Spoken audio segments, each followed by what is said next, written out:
Hey everybody, Matt here with Matt and Steve SC here with Mole Trap doing the Bacchus OSL round of 8. We have Canata versus Fantasy, and I just want to say one thing real quick because we ran out of time in the last video, but Type B is the Korean Macaulay Culkin. Just go back, take a look at Type B, Macaulay Culkin, and for those that don't remember who he is, he was in the Home Alone movies and in the recent series Kings and hasn't done a whole lot. Anyways, so we have Fantasy versus Canata here. I think that as far as this match goes, I'm going more for Fantasy just because I would love to see a Jaedong Fantasy rematch. If you guys didn't see the last OSL, Fantasy was up 3-0, or I'm sorry, 2-0 to Jaedong, and then Jaedong came back in the last OSL and beat Fantasy 3-0 to win the OSL, and Fantasy was pretty pissed. So it would be kind of cool to see a rematch. Then again, Canata is also a really impressive player. We're going to see Canata coming up here in orange on the bottom, and then Fantasy is going to be in purple on the top. Right, and you notice they have their matching SK t-shirts. This is another teammate battle going on here. Both of these guys on SK Telecom 1. And both of these guys have had a lot of time to practice as well. SKT1's just been sitting back and chilling, waiting for the Pro League finals to happen. They get to just like hang around and watch all their the lesser teams fight out for the chance to face them in the finals. And so these guys haven't had Pro League to really practice for. They were seeded. Yeah, so they've been working on this a lot. And honestly, you know, just for the sake of argument, I'm gonna root for Canata here, just because I really don't like Canata, but just because I just saw his games against Jaedong in the MSL, and I'm not going to say what happened, but I will say that they were very good games and very exciting to watch, and that would be a very good set to see a rematch of, and it would be, I guess, a little bit more recent as well, since they've both been. And that guy's wearing his T1 shirt. Nicely That's kind of done. awesome. That is kind of awesome. You deserve to do that, silly dance, sir. Dance away, sir. See, what I want to do if I go to a Korean game when I get on camera is just hide my face. Like they'll show the white guy. Oh, look, a white guy. I'm like, no, no, and I'll have some, you know, my wife there with me hiding her face. Anyways, I'm gonna admit it's harder for me to watch Terran or to commentate Terran since I'm not a Terran player. But of course, you know, standard Terran play is not to rush anything out right away. You know, it's not like Protoss where you're getting a Dragoon and some Zealots to try to attack the wall in. You don't even need the wall in as far as the Terran game goes. We are on Outsider here, so 3-player map.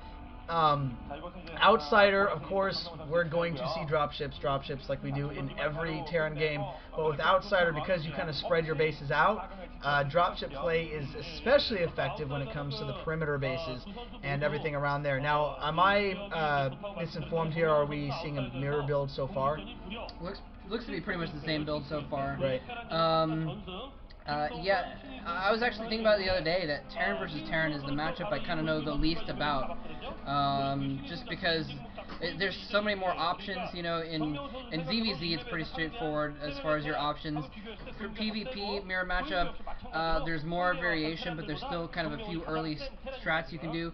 Terran versus Terran, you can go 2-fact, you can go 1-fact, 1 barracks in the command center, you can go 1-fact command center, you can go 2-port Wraith, you can go mass vultures, you can go early tank Goliath, you can go early scan Goliath, you can go early drop Goliath, you can go early vulture drop. There's so much crap. There's so much crap that you can do. Wow. And I realized that I really don't have as good of a sense for the matchup as I do with other stuff, just because there's so much of it. I remember seeing a post by Artosis, you know, probably one of the better Terran players in the United States, well, ever.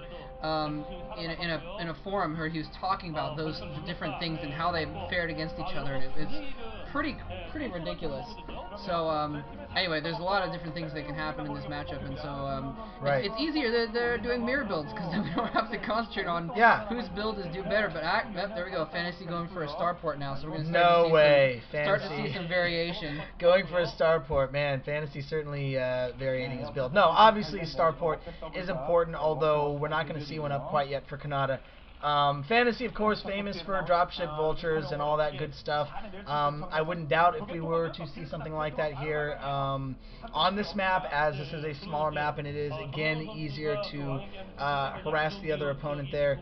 And looks like a mom here bringing her sons, raising her children well in the Korean tradition of StarCraft. Absolutely great there. So we're going to see a command center going down at the same time. Interestingly enough, wait, is that? Yeah. Okay, that is right. It's hard for me to see the colors. We're watching this on a smaller screen here, so apologize if we get that wrong at all. Command Center is going up at the same time, although Fantasy is building his directly in its expansion, whereas Kanata's building his on the ridge, so slightly sooner, I guess, Fantasy will have his up and running, which, again, little differences like having the economy for 30 seconds more makes the difference in this kind of game. We do see the tank out for, it looks like we see a tank out for Kanata, and I haven't seen a tank yet for Fantasy. I could be wrong. Fantasy looks like he's going for Vultures here. Okay, there's a tank just coming out for Fantasy right now, and he is going to be going for Cloaked Race, it looks like here. So, which right now, judging from Kanata's build, could be pretty effective. Wow, yeah, it looks like Kanata trying to hide his extra forces there for some reason, which was kind of interesting. But yeah, Fantasy basically going for the cloaked raids, did not have the gas to spend on the tank, and so he was actually just sitting there. It's unfortunate that Kanata didn't do an early attack for him, because he did have really put the hurt on Fantasy. Fantasy was sitting around with a Vulture and 2 Marines at his base, and Kanata had a full 2 tanks out, and now he's trying to move out, but I don't think he wants to deal with those raids. I think he knows the cloak is probably coming. It's down. It's done.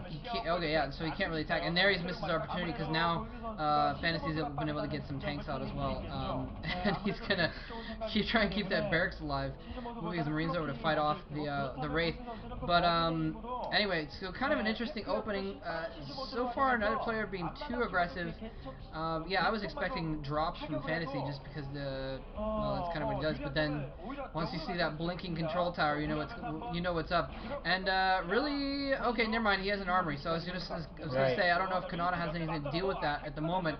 He's gonna have some Goliaths out pretty soon. It looks like, I wonder what he's researching. Maybe siege mode. He may be looking to put down a contain on Fantasy here. Yeah, that would actually be pretty good, and there is, if Kanata can get, wow, this is actually pretty good here. Kanata coming in for a attempt at a contain. Fantasy still upgrading, as you can see by the observers there, does not quite have siege yet. Kanata could actually probably move in like 1 tank slightly farther to try to take out some of those tanks. But not even needing to use the ridge. One thing that's really common on this map is for a Terran player to drop on the ridge right next to the expansion and just shell down on it, taking out the gas, which is huge. Fantasy loves his gas. He needs his gas, as do all other Terran players. Fantasy does have the Cloaked Race, as we mentioned before, though, so able to take out a few Marines, and he's using his SCVs here to come attack, try to get some splash damage down, and he is going to take off his attack. So Fantasy, a good job keeping hold of this, does have his siege up now, and he is going to hold his secondary, losing a few SCVs and certainly losing some units there. So it was definitely a trade, and looks like we have a scan down, so Fantasy's not going to be able to do as much with his race at this time, only has a couple right now. So I don't know if he's going to push with that. I'm assuming we're going to see some dropships coming in here fairly quickly. Yeah, that was a nice counter by Fantasy, going in with the Wraiths to take a few hits from the Marines so the SCVs could get closer while the tanks went in, although in a sense he almost mistimed it, because then the tanks overshot the SCVs and actually hit his tanks, and he lost a couple tanks in that exchange. Was able to clean it up nonetheless. Anyway, we've got Goliaths out now for Kanata, and he's had his scans down. He's only used 1, so he's going to be fine on against those raids. But personally, I like it. I think it's more effective when people go for Wraith tank instead of Goliath tank. It's more mobile. They take out dropships a little bit quicker, and you can do things. Whoa! Unless you go and run them around and get them picked off by Goliaths in the middle of the field. That's not good. But they can run around and do more damage and more harassment, and it ends up being pretty effective if used correctly. But he's not really using them correctly thus far. He hasn't really done a ton of damage with these raids so far. He's kind of just getting a scout out, which is certainly smart. He's going to see 3 factories, a 3rd one going up there. And I don't know, I think Fantasy didn't, well, you don't usually see a hard push with just Wraiths, or, you know, more than generally 2 or 3. So I'm assuming at this point Fantasy is probably pretty much done with Wraiths. There's the first dropship, full of, I'm assuming, actually I have no idea. It could be Marines, it could be tanks here. I'm assuming probably some tanks coming out, or Vultures, or anything. Tanks, there we go. A couple tanks. Now this is one of the ways you can siege the secondary here. That it's this or the ridge on the other side. So this, if he can try to focus on the, he's not focusing on the refinery, that would have been my choice, to try to focus focus on taking out the refinery there.